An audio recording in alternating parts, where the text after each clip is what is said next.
소금과 빛은 전 세계적으로도 가장 보편적이고 또 가장 일반적인 가정 필수품이라고 할 수 있습니다.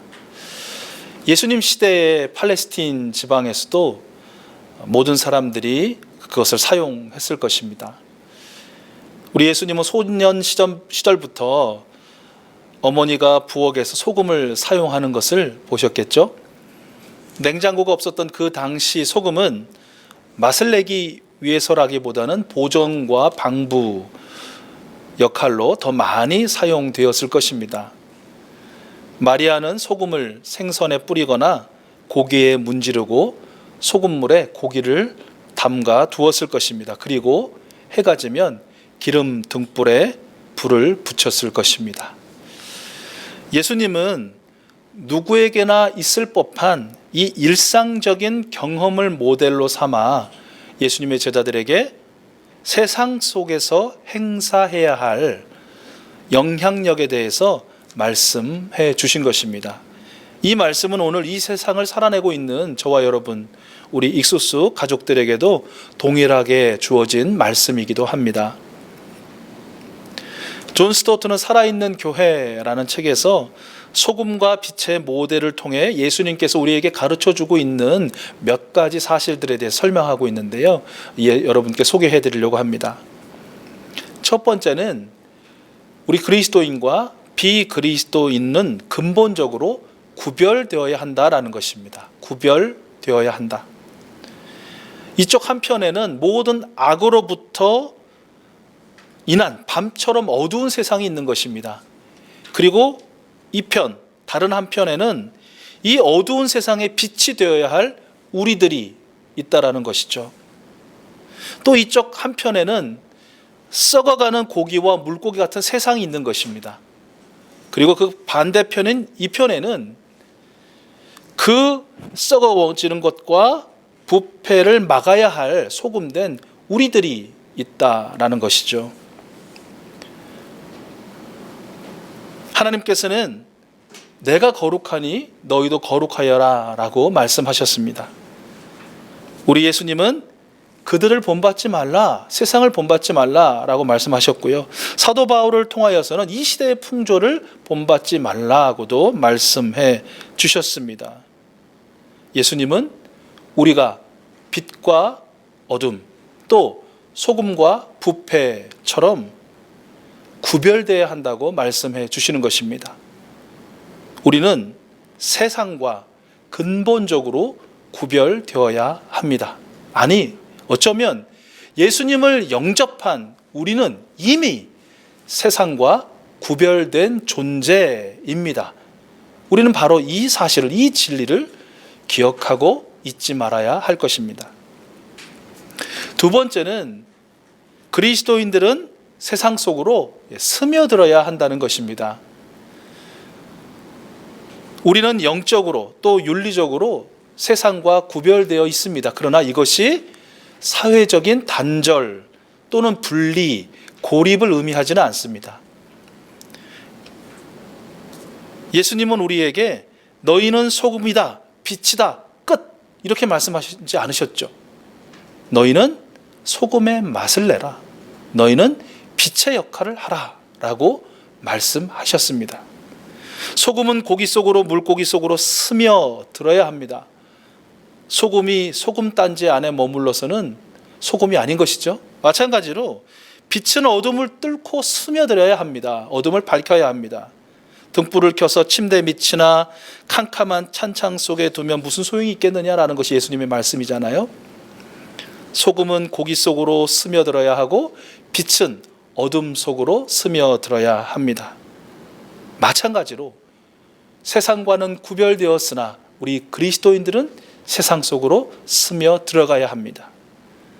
세상에 비치신 예수 그리스도의 복음을 우리의 말과 행동을 통하여, 우리의 일상을 통하여 세상에 그리고 그 전체에 퍼뜨려야 한다라는 것이 바로 예수님의 말씀인 것이죠. 우리의 죄송스럽고 깊은 반성문 또 씁니다. 우리는 어둡고 작은 찬장 속에 숨어 있는 그리고 그것을 안전하다고 여기는 빛이 아닌지, 또 우리는 고상하고 작지만 예쁘게 꾸민 소금단지 안에 머물러 있지는 않은지, 그곳을 편안하게 여기고 있지 않은지 돌아봅니다. 우리는 참으로 우리의 일상사를 통하여 직업과 삶의 자리를 하나님의 부르심의 자리로 믿고 바로 그곳으로, 그 생명들 가운데로 스며들어 우리의 주인이신 예수 그리스도를 위하여 사는 한 사람의 그리스도인이 되어야 할 것입니다. 세 번째는, 그리스도인들은 세상에 영향을 미치고 세상을 바꿀 수 있다라는 것입니다. 만일 밤에 집이 어둡다면 집이 어둡다고 집을 탓하는 것은 어리석은 일입니다. 그것은 해가 저물 때 생기는 자연스러운 현상이죠. 그러므로 우리가 물어야 할 것은 빛은 어디 있느냐, 빛이 들어오게 할 스위치는 어디 있느냐라고 물어야 할 것입니다. 고기가 썩어서 먹을 수 없다면 고기가 썩었다고 고기 탓하는 것도 어리석은 일이죠. 그것은 박테리아가 번식하도록 그냥 내버려 둘 때 자연스럽게 생기는 일입니다. 우리가 물어야 할 질문은 그것의 부패를 막을 수 있는 소금은 어디 있느냐 여야 한다는 것입니다. 마찬가지로 만일 우리 사회가, 이 세상이 타락했다면 그 타락한 사회 탓을 하는 것도 어리석은 일일 수 있다는 것입니다. 그것은 인간의 악이 저지당하지 않고 억제되지 않았을 때 생기는 자연스러운 일이기 때문이다라는 것이죠. 이때 우리가 물어야 할 질문은 교회는 어디 있는가? 그리고 그리스도인은 어디에 있는가? 여야 한다는 것입니다. 바이러스가 창궐하고 있는 바로 이때에도 그렇습니다. 이때 전 세계적인 전염병 현상인 팬데믹인데 이때 바이러스를 탓한들 무슨 소용이 있겠느냐라는 것이죠. 이때는 그 바이러스를 치료할 치료제는 어디 있느냐, 백신은 어떻게 발견할 수 있느냐, 또 이 모든 세계적 공황을 어떻게 합심하여 탈출하고 회복하고 극복할 수 있겠느냐, 그것을 누가 할 것이냐 라고 물어야 한다는 것입니다. 그러므로 어둠과 부패가 심하다면 그것은 어쩌면 대부분 우리의 잘못이 크므로 우리는 책임 또한 크게 져야 한다라는 것이죠. 또한 이 책임을 진다는 것은 새로운 각오로 우리 예수님께서 명령하신 소금과 빛의 역할을 감당하겠다라는 결단과 또 삶의 실천으로 이어져야 한다는 것입니다. 우리는 결코 사회를 완전하게 할 수 있는 존재는 아닙니다. 그렇죠. 그러나 이 사회가 조금 더 나은 방향, 즉 하나님 나라를 향한 방향으로 우리가 개선시킬 수는 있다라는 것입니다. 이것이 완성된 하나님 나라를 향한 오늘의 하나님 나라의 확장이다라는 것입니다. 그러면 어떻게 하면 조금 더 나은 하나님 나라의 방향으로 이 사회를 개선시킬 수 있을까? 세 가지 살펴보려고 합니다. 첫 번째는 기도로 그리할 수 있습니다. 기도로 그리할 수 있습니다. 기도하는 사람 때문이 아닙니다. 기도의 내용 때문이 아닙니다. 기도하게 하시고 기도를 들으시고 기도를 이루시는 전능하신 하나님 때문입니다. 전능하신 하나님을 믿고 하나님을 기대하기에 매일 오후 9시에 우리 이수수 가족들이 합심 기도를 드리는 것입니다. 작고 연약한 공동체이지만 하나님께서 어떻게 그 크고 놀라운 뜻을 한 분 한 분과 그 가정과 우리 교회와 한국교회와 이 사회와 온 열방 가운데 이루실지 그야말로 떨리는 기대를 가지고 함께 하나님 앞에 엎드리기를 기대하는 것입니다. 여러분, 기도 자체가 아니라 우리가 아니라 내가 아니라 하나님을 신뢰하시고 하나님의 응답을 기대하십시오. 기도는 이 세상의 변화를 위한 가장 강력한 도화선입니다. 여러분의 기도를 통해 그 도화선에 불을 붙여 주십시오. 더 열심히 붙여 주십시오. 두 번째로 우리가 이 사회를 보다 나은 방향으로 개선시킬 수 있는 것은 바로 모범입니다. 모범. 인간은 그 본성상 모방적 존재이죠. 그래서 한 사람의 모범에는 아주 큰 힘과 능력이 있습니다.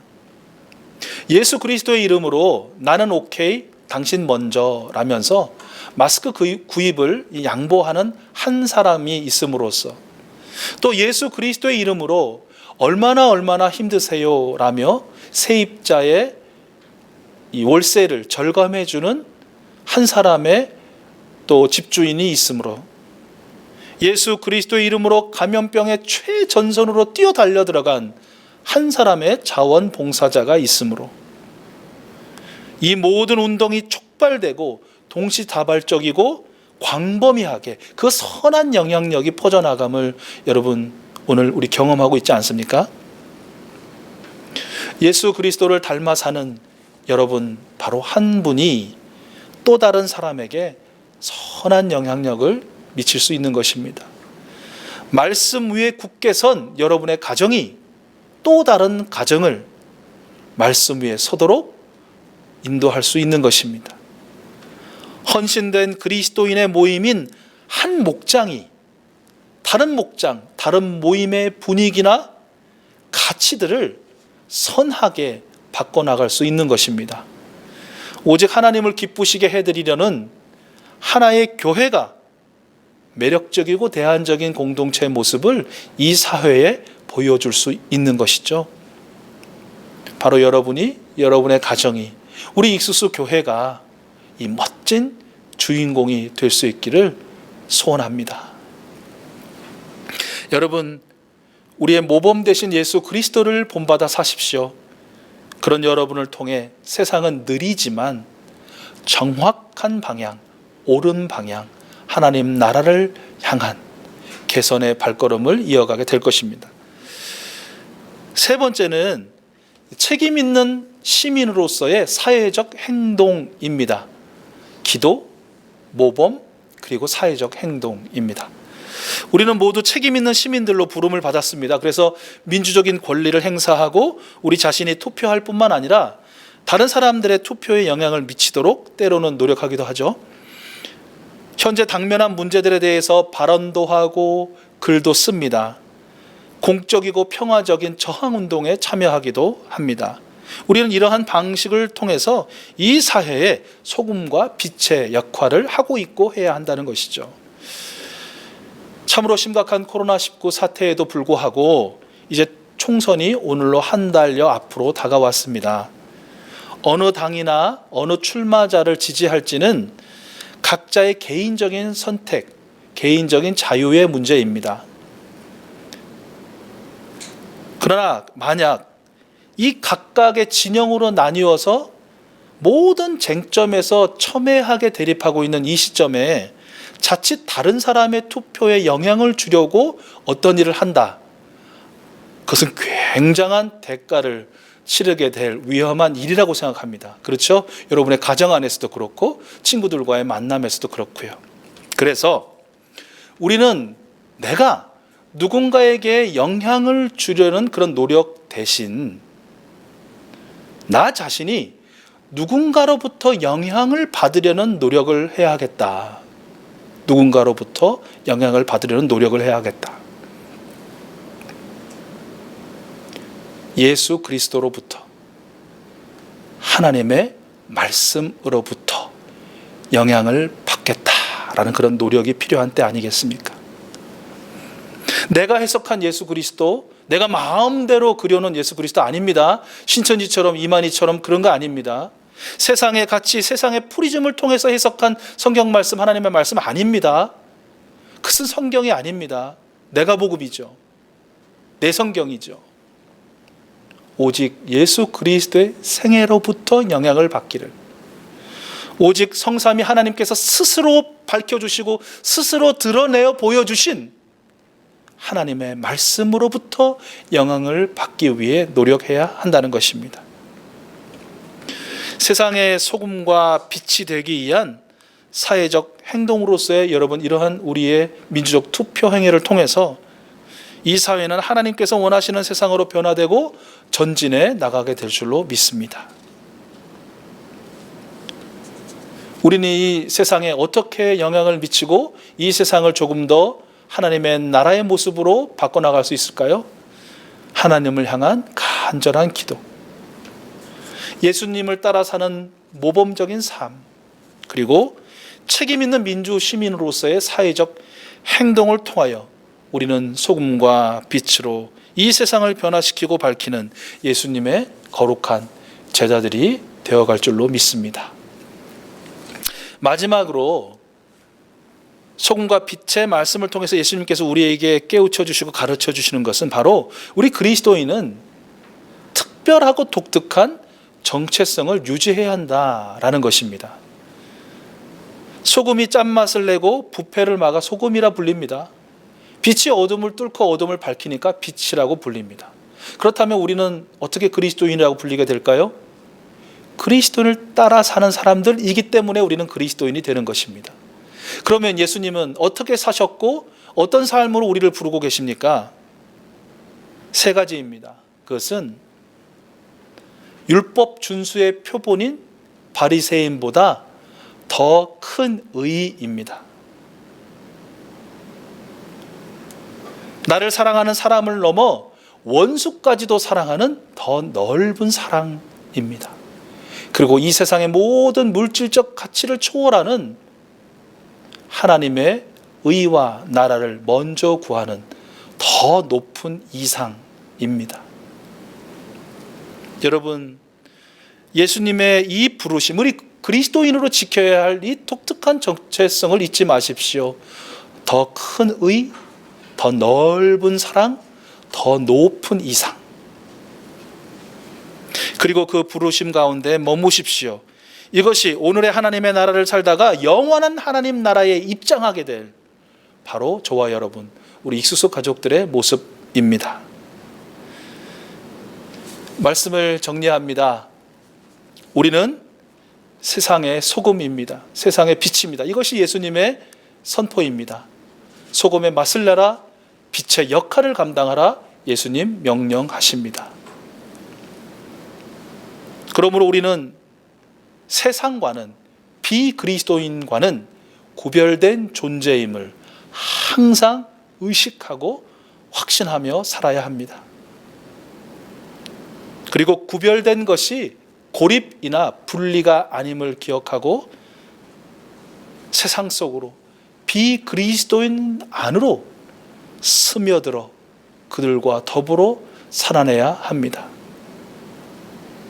그리고 우리는 하나님을 향한 간절한 기도와 예수님을 따라 사는 모범적인 삶과 민주 시민으로서의 사회적 행동을 통해서 완전하게는 불가능하지만 조금 더 나은 방향의 하나님 나라를 향한 이 사회로의 변화를 촉진시켜야 합니다.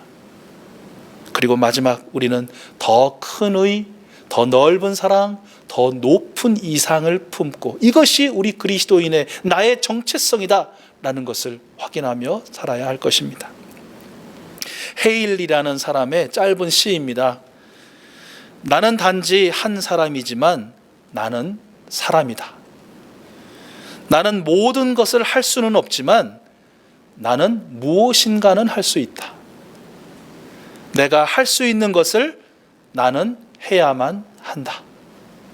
그리고 내가 해야만 하는 것을 하나님의 은혜로 나는 할 것이다. 내가 해야만 하는 것을 오늘 하나님의 은혜로 할 것이다. 이것이 소금과 빛으로 사는 우리들의 모습인 것입니다.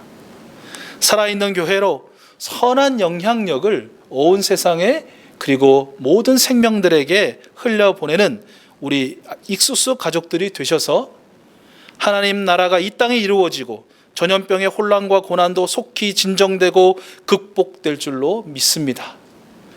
하늘에 계신, 그리고 바로 지금 우리 곁에 계신 하나님 아버지께 영광을 돌리는 우리 모두가 될 줄로 믿습니다. 아멘.